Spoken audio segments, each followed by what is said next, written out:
ដើរដល់អាយុមួយអាយុព្រួយឬជីវិតទៀងកាសចូលមកគិតជីវិតចិត្តដល់ពេលហើយវ័យកាន់តែរំកើរអែលមិនអាចមកក្រោយចំឡាយចុងក្រោយខំដើម្បីអ្នកណា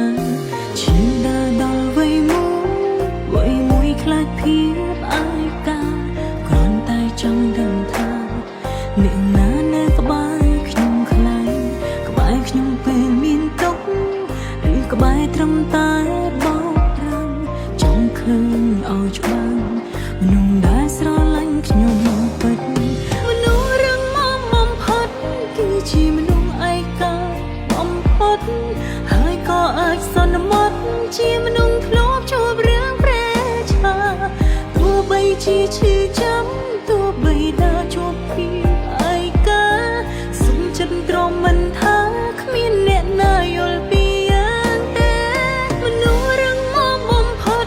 គឺជាមនុស្សទន់ខ្សោយបំផុតចង់ខ្សឹបប្រាប់សាំងមុតឲ្យកត់ត្រារឿងធ្លាប់ឈឺចាប់រឹងមាំយូរពេកហើយចង់បកក្រោយរកអ្នកមកស្ដាប់និយាយឲ្យបានឆាប់ហើយប្រាប់ថាខ្ញុំអត់អីទេ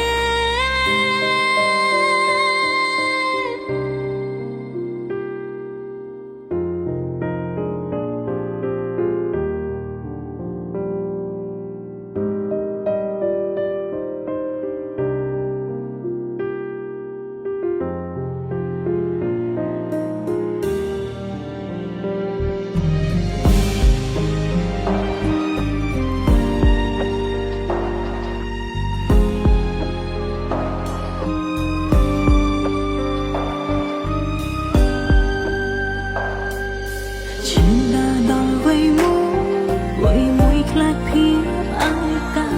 គ្រាន់តែចង់ដឹងថាអ្នកណានៅក្បែរខ្ញុំខ្លាំងក្បែរខ្ញុំពេលមានទុក្ខឬក្បែរត្រឹមតែបោកប្រាំចង់ឃើញឲ្យច្បាស់មនុស្សដែលស្រឡាញ់ខ្ញុំពិតមនុស្សរឹងមាំបំផុតគឺជាមនុស្សឯកាបំផុតហើយក៏អាចសន្មត់ជាមនុស្សធ្លាប់ជួបរឿងទោះបីជាឈឺចាំទោះបីដើរជួបភាពឯកាសុំចិត្តទ្រាំមិនថាគ្មានអ្នកណាយល់ពីយ៉ាងទេមនុស្សរឹងមាំបំផុតគឺជាមនុស្សទន់ខ្សោយបំផុតចង់ខ្សឹបប្រាប់សាំងមុតឲ្យ